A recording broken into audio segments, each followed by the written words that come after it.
వెల్లుల్లి, కారం అండి. ప్యాన్ పెట్టి స్టవ్ వెలిగిద్దాము.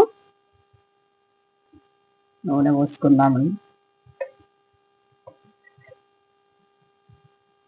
నూనె కాగిందండి. కొద్దిగా ఆవాలు, జీలకర్ర వేసుకుందాము. చిటపట్లాడాలి. ఆవాలు చిటపట్లాడుతుంది కదా, ఎల్లిపాయలు వేసుకుందాం.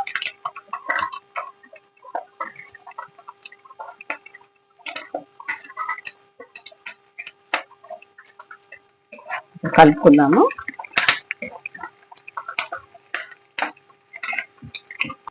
కొద్దిగా ఎండి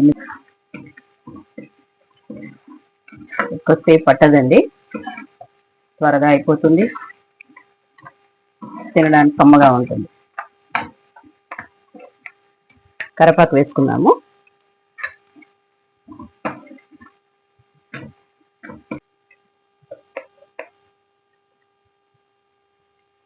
కారం వేసుకున్నాము. 1, 2,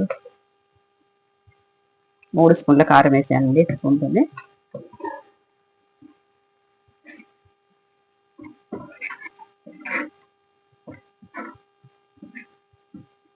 కొద్దిగా ఉప్పు,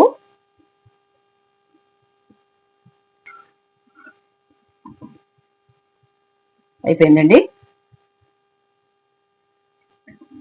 దీన్ని ఒక బౌల్లోకి తీసుకుందాం. వేడి వేడి ఎల్లిపాయ కారం రెడీ. ఇది నెయ్యి వేసుకొని తింటే చాలా బాగుంటుంది. జ్వరం వచ్చినప్పుడు ఇలా చేసుకొని తింటే ఇంకా అన్నం తినాలనిపిస్తుంది. ఎప్పుడైనా పప్పుచారు ఏ కూరకైనా కానీ పక్కకు పెట్టుకొని తింటే చాలా బాగుంటుంది. 5 నిమిషాలలో అయిపోతుందండి, ఎక్కువ టైం తీసుకోదు.